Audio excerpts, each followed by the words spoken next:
ప్రస్తుతం మనమైతే విశాఖ జిల్లా అగనంపూడి కొండయ్యవలస విలేజ్లో ఉన్నాం.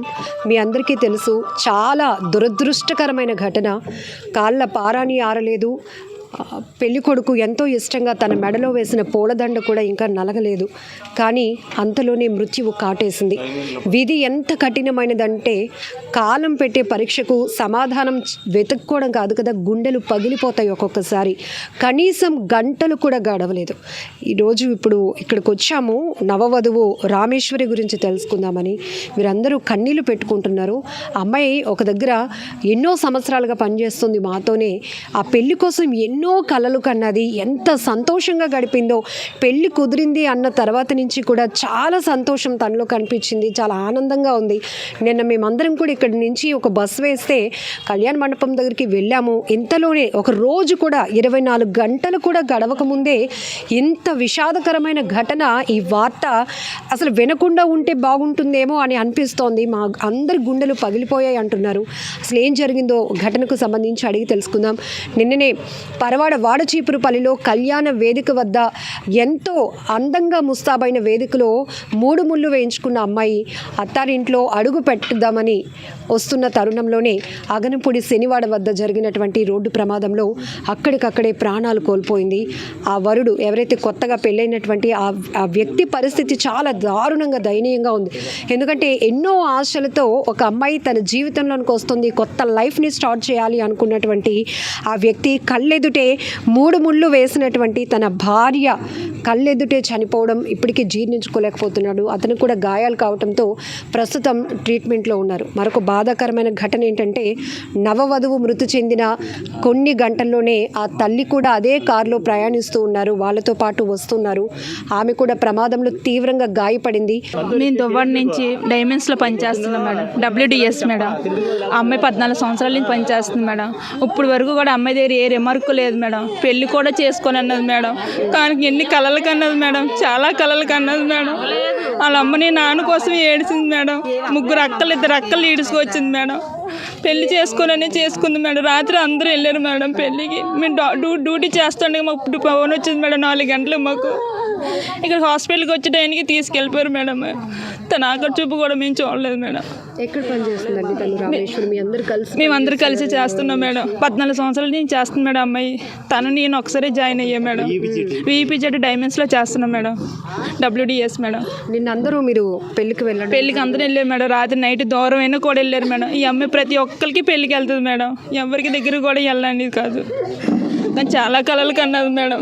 దేవుడు అమ్మాయిని ఎందుకు అలా తీసుకెళ్ళిపోయి అర్థం కావట్లేదు మేడం. ఇప్పటికీ అందరూ ఒక షాక్లో ఉన్నామండి, కోలుకోలేకపోతున్నాం. నిజం కాకుండా ఉంటే ఎంత బాగుండండి, చాలా హ్యాపీగా ఉంది అనిపిస్తుందండి. చాలా ఆనందపడ్డాము, అందరూ విని చాలా సంతోషపడ్డాము. మా చెల్లికి పెళ్ళి అవుతుందండి. దేవుడు ఇప్పటికిప్పటికి అలా చేశాడు, మా ఆశలు నిరాశ చేశాడండి. ఈ పెళ్ళికి చాలా బాగా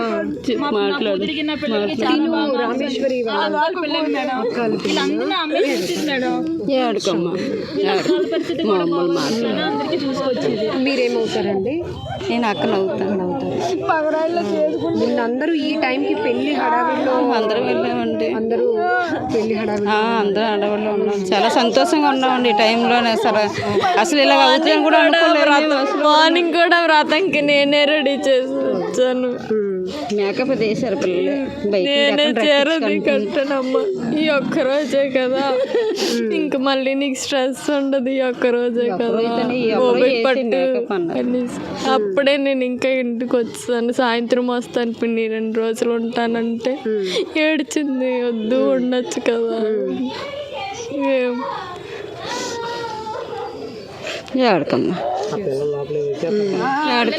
ఇప్పుడు అక్కడి నుంచి ఎంత దూరం అండి? అసలు మరి కొన్ని గంటల్లో కూడా కాదు, ఒక 2 కిలోమీటర్ల దూరంలో అమ్మగారి ఇంట్లో అడుగు పెట్టాల్సిన అమ్మాయి. అగనంపూడి పునరావాస కాలనీ కొండయ్యవలస గ్రామం ఈలోని ఉన్నటువంటి నడుపూరు పెంటారావు, ఆయన లారీ డ్రైవరు.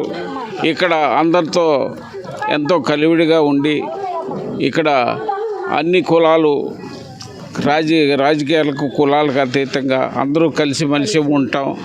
అలా అటువంటిది ఆ పెంటరావు గారు చిన్న మూడో అమ్మాయి నిన్న పెళ్ళి చీపురు పెళ్ళి 1 గంటగా అయింది. ఈరోజు ఎర్లీ అవర్స్ 1 అవర్ అవ్వలేదు. ఈ పెళ్ళి అయినండి సత్యనారాయణ వ్రతం అయ్యి steel plant general hospital road check post ఆగంపూడికి వచ్చి చెక్ పోస్టు ఏలేరు కాలువ దగ్గర కుక్క అడ్డురావడంతో ఆ ఎలక్ట్రికల్ పోల్కి గుద్దుకొని జరిగింది. అందులోని కుడి పక్కలంతా పెళ్లి కొడుకు, పెళ్లి కూతురు అమ్మ, తన పెళ్లి కూతురు అక్క, ఆ పెళ్లి కొడుకు మేనళ్ళు వస్తున్నారు. అందులో వచ్చేవాళ్ళు కుడి పక్క వాళ్ళు అంతా సేవ్ అయ్యారు, ఎడం పక్క వాళ్ళు అందరికీ ఇదైంది. ఈ పాప స్పాట్ అయింది. తల్లి కనుక ఆమె కూడా హెడ్ ఇంజరీ, ఆమె కూడా సీరియస్ కండిషన్తో పరిస్థితిగా ఉంది. ఇటువంటి పరిస్థితిలో 24 అవర్స్ కూడా అవ్వలేదు. వెళ్ళిన వాళ్ళందరూ ఈ రోజున శోక సముద్రంలో ఉన్నారు. వారు కుటుంబానికి ప్రభుత్వం న్యాయం చేయాలి దాన్ని కోరుకుంటున్నాం. మేము మీరు చూపించారు ఒక ఫోటో, ఎయిర్ బెలూన్స్ ఓపెన్ అయ్యి వాటిని కూడా ప్రొటెక్ట్ చేయలేకపోయాయి మేడం. అయ్యి ఏ వెహికల్ అండి అది? వాళ్ళు ప్రయాణిస్తారు వెహికల్ బెలూన్ జరిగింది ఎగ్జాక్ట్ అంటే ఏ టైంలో? అంటే అది ఆ స్పాట్లో అయితే నేను లేను, మామూలుగా వెళ్ళి చూడడానికి వెళ్ళాను వెహికల్ని. యాక్చువల్గా అయితే అది రైట్ సైడ్ కొట్టాడు అతను, డ్రైవర్ పక్క కొట్టాడు. డ్రైవర్ పక్క బెలూన్ ఓపెన్ అయింది.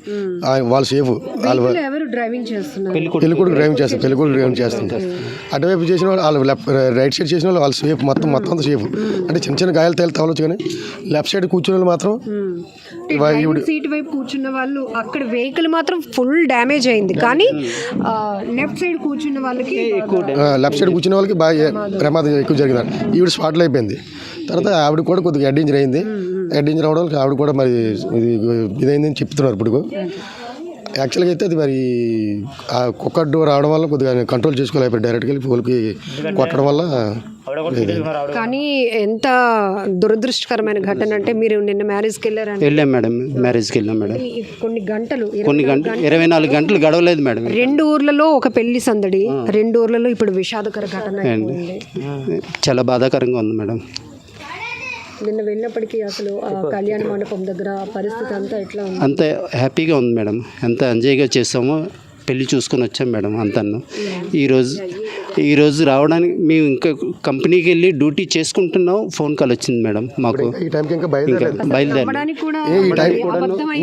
ఈ టైంకి ఇంకా బయలుదేరుతారు. బస్ కోసం వెయిటింగ్ అనమాట జనాలందరూ బయట, అక్కడ రోడ్డు మీద జనాలు వెయిటింగ్. నిన్న ఈ టైంకి చాలా అంటే పండగలా ఉందన్నమాట. ఇదంతా ఏరియా అంతా మొత్తం సెంటర్లోనే ఇక్కడ కూడా అంతా. ఈ టైంకి బస్సు రాలేదు అని అందరూ ఆతృతగా ఎదురు చూస్తారు అనమాట. కరెక్ట్గా బస్సు రాగానే అందరూ ఎక్కిపోయారు, ఫుల్ అయిపోయింది. వాళ్ళు మరి బస్సులో ఉండి వెళ్ళిపోయారు. కొంతమంది ఉండిపోతే మళ్ళీ వేరే వెహికల్ అరేంజ్ చేసిన వాళ్ళకి ఆ వెహికల్ మీద వాళ్ళు కూడా వెళ్ళిపోయారు.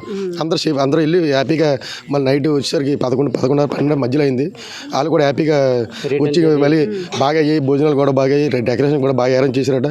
అన్నీ చెప్పుకున్నారు వచ్చి అందరూ. మార్నింగ్ కూడా అయ్యే విషయాలు కూడా మళ్ళీ సేమ్ రిపీట్ చేసుకున్నారు అందరూ. ఈ క్షణం మళ్ళీ మధ్యలో ఇది జరిగింది. ఆరకముందే ఇటువంటి సంఘటన జరగడం చాలా దురదృష్టకరం. పెళ్ళయి భర్తతో ఎంతో సంతోషంగా ఇంటికి వస్తున్నప్పుడు ఉన్నది. ఇంటికి కూడా చేరకుండానే మధ్యలోనే ఆమె మోజీ అవ్వడం చాలా బాధాకరంగా ఉంది. ఈ కొండాయి వలస అందరూ కన్నీరు మొన్నరుగా అతనితో పాప కలిసి మలిసి తిరిగే పరిస్థితిలో ఇలా జరగడం చాలా తీవ్రంగా అందరూ శోక సముద్రంలో ఉన్నాం. వారికి న్యాయం చేయాలని కోరుకుంటున్నాం. అంటే ఇందులో ఎవరో చెప్పినట్టు అంటే సీట్ బెల్ట్ పెట్టుకొని ఉండుంటే కనుక కొంత గాయాల పరిస్థితి ఎక్కువగా లేకుండా కొంత బతికే అవకాశం. పెట్టకుండా ఉంటే బెలూన్ ఓపెన్ కదా, సీట్ బెల్ట్ పెడితేనే కదా ఓపెన్ అవుద్ది. పెట్టకుండా అయితే ఓపెన్ అవ్వదు కదా. సీట్ బెల్ట్ పెట్టారు, పెడితేనే ఓపెన్ అయ్యాయి. 2 ఓపెన్ అయ్యాయి, 2 బెలూన్స్ ఓపెన్ అయ్యాయి. చూసామండి, ఓపెన్ అవ్వదు. ఈ 2 బెలూన్స్ ఓపెన్ అయ్యాయి. ఈ 2 బెలూన్స్ ఓపెన్ అయ్యాయి. డ్రైవర్ పక్కన ఓపెన్ అయింది, అటువైపు రైట్ సైడ్ ఓపెన్ అయ్యింది, లెఫ్ట్ సైడ్ కూడా ఓపెన్ అయింది. అంటే నడి రోడ్డు పైన తన మెడలో ఉండాల్సిన పెళ్లిదండలు కనిపించాయి. ఇవన్నీ కూడా ఎంత భయంకరంగా, ఎంత అంటే గుండెలు పిండేస్తున్నాయంటే చాలా బాధగా ఉందండి. చూడలేదు ఇలాంటి సంఘటన ఇప్పుడు చూడలేదు మేడం. ఎప్పుడు మేము ఇలాంటి అంత దారుణంగా జరిగింది. మరి నేను టైంకి ఇంకా బస్సులో ఉన్నాను ఇంకా ఈ వేళ ఏమొచ్చి జరిగిపోయింది. సెల్ అవుద్దా పాప నాకు పిన్ అవుద్దా అమ్మ. ఈ ప్రమాదం జరిగిన ఘటనకి ఇప్పుడు ఇక్కడ రేపు ఇంట్లో అడుగు పెట్టాల్సిన ఇంటికి ఎంత దూరం ఉంటుందండి? 1 కిలోమీటర్ మేడం, 1 కిలోమీటర్ అంతే. 1 కిలోమీటర్ 10 మినిట్స్లో వచ్చేస్తారు మేడం. 5 నిమిషాలు తారుమారు అయిపోయింది మేడం. మామూలుగా సిగ్నల్ పడితే అడ్డు ఇంకా 10 మినిట్స్లోనే ఇంటికి వచ్చేస్తారు. పెళ్లి కొడుకు ఏం చేస్తుంది? ఎన్టీపీసీలోనే కాంట్రాక్ట్ బేసిక్ మీద జాబ్ చేస్తున్నాడు. మెయింటెనెన్స్ డిపార్ట్మెంట్లో జాబ్ చేస్తున్నాడు మేడం, ఎన్టీపీసీలోనే. సో నిన్న ప్రయాణించిన వెహికల్ కూడా అయిందేనండి? అయింది కాదండి మేడం, వెహికల్ వేరే వాళ్ళది వెహికల్ అది. వేరే వాళ్ళది వెహికల్ అది. అంటే all friends vehicle friendship circle మీద తీసుకొచ్చారు మేడం వెహికల్. సో నిన్న అత్తారింట్లో అక్కడ ఇంటి దగ్గర వాళ్ళ ఇంటి దగ్గర పెళ్ళికి మ్యారేజ్ అయింది మేడం అండి. అక్కడి నుంచి ఇక్కడికి వచ్చి 4 o'clock 4:30 ఇక్కడ ఇంట్లో అడుగు పెట్టమన్నారు పంతులు. పెట్టేసిన తర్వాత మళ్ళీ వచ్చి మన అన్నారంట. ఆ టైంలో మధ్యలో అలా జరిగింది, వెళ్ళిపోతారు రిటర్న్ అయిపోమని. అది అంతలో ఇలా జరిగింది అన్నమాట. 5 minutes అయితే వచ్చేది ఇంటికి. ఇలా జరిగింది. మరి ఒక పెళ్ళి 2 ఊర్లలో ఒక సందడి వాతావరణాన్ని చేస్తే కొన్ని గంటలు కూడా గడవక ముందే, ఒక రోజు కూడా గడవలేదు, అంతలోనే 2 ఊర్లలో తీవ్ర విషాదాన్ని అలముకునేలా చేసింది ఈ దురదృష్టకరమైన ఘటన. ప్రతి ఒక్కరు ఇప్పుడు కాలాన్ని నిందిస్తున్నారు. దేవుడు ఇంత కఠినంగా కుటుంబానికి శిక్ష వేశాడేంటి అని ప్రతి ఒక్కరు మాట్లాడుకుంటున్నారు. ఇప్పుడు వీరందరితో మనం మాట్లాడించినప్పుడు పెళ్ళికి ఈ సమయానికి ఇక్కడ వీధిలో బస్సు రెడీ అయింది, అందరం ముస్తాబవుతున్నాం, రెడీ అవుతున్నాం, సందడిగా మనం ఈ వీధిలో అమ్మాయి పెళ్ళి అందరం వెళ్దాము అనేటి ప్రిపరేషన్లో ఉన్నాం. అంతలోనే ఉదయం ఎవరి డ్యూటీలకు వాళ్ళు వెళ్ళిపోయాక ఇలా రామేశ్వరికి ఇలా జరిగిందట, ఇలా ఘోరమైన ప్రమాదం జరిగిందంట అని న్యూస్ వాళ్ళకి ఫోన్లో అందిన వెంటనే వీరందరూ ఒక్కసారిగా షాక్ అయిపోయారు. ఇప్పుడు ఈ వీధిలో చూస్తే కనుక ఎవరిని చూసినా కన్నీళ్ళే తప్ప ఇంకొక మాట కూడా రాలేనటువంటి పరిస్థితులు నెలకొన్నాయి. నిన్న మీరు కూడా వెళ్ళొచ్చారండి? యాక్చువల్గా ఈ పెంటరావు అనేది మా గ్రామ కాపస్తులండి. అయితే వీళ్ళకి 3 ఆడపిల్లలు. లాస్ట్ పాప కూడా ఈపీజెడ్లో పనిచేసేది. చాలా కష్టపడి 3 పిల్లలు కూడా ఆయన పోషించాడు. అలాగే వాళ్ళ తండ్రి కూడా వీళ్ళు కూడా పోషించాడు. కాకపోతే నా పెళ్ళి కూడా అక్కడ సీపురుపూడిలో వాటర్సీపురులో జరిగిందండి. అయిన తర్వాత 3 గంటలకి అది రథం ఇది అయిపోయిందంట. తర్వాత వచ్చేటప్పుడు 2:30 గంటలకల్లా మన స్టీల్ ప్లాంట్ రూట్లోని కారు యాక్సిడెంట్ అయింది. అది ఏ విధంగా అయింది అనేది ఎవరికీ తెలియదు. మేము వచ్చేటప్పుడు మా ఆవిడ గారు ఫోన్ చేశారు నాకు, ఇలాగ యాక్సిడెంట్ అయిందని. కానీ నేను వచ్చేటప్పటికి అప్పటికే కారు బయటికి అన్నీ తిప్పారు. ఫోల్ ఉంది కదండి, ఆ ఫోల్ కరెంట్ ఫోల్ ఉన్న లైట్ కూడా కింద పడిపోయి ఉంది. తర్వాత సిఐ గారు, ఎస్ఐ గారు అందరూ వచ్చారు. వచ్చిన తర్వాత పాప బాడీ మన గవర్నమెంట్ హాస్పిటల్ తీసుకొచ్చిన తర్వాత మళ్ళీ పాప బాడీని మళ్ళీ అక్కడ మన కేజీ పంపించాం. కాకపోతే ఏంటంటే 3 ఆడపిల్లలు. తర్వాత తండ్రి పరిస్థితి ఎలా ఉంటుందో అనేది ఎవరికి తెలియట్లేదు. ప్రభుత్వం కూడా దీనికి ఆదుకొని తగు న్యాయం చేయాలని కూర్చున్నానండి. సో ఇది ఎవరిని కదిలించినా ఆ కుటుంబానికి తీవ్ర అన్యాయం జరిగిపోయిందనే చెప్తున్నారు. ఎందుకంటే ఒక శుభకార్యానికి వెళ్ళిన వారందరూ కూడా ఇప్పుడు ఈ విషాదకర వార్తను మాత్రం జీర్ణించుకోలేకపోతున్నారు. ఆ కుటుంబానికి ఖచ్చితంగా ఆదుకోవాలి. ఆ అమ్మాయి ఎవరైతే చనిపోయినటువంటి నవవధువు రామేశ్వరి కూడా చాన్నాళ్ళు కుటుంబ పోషణ కోసం ఆ తల్లిదండ్రులకు ఒక సపోర్ట్గా నిలుస్తూ ఎన్నో ఏళ్ళుగా ఒక దగ్గర వర్క్ చేస్తున్నారు. అక్కడ కూడా చాలా కలివిడిగా ఉంటుంది అమ్మాయి. చాలా సంతోషపడింది పెళ్లి జరుగుతుంది అన్నందుకు.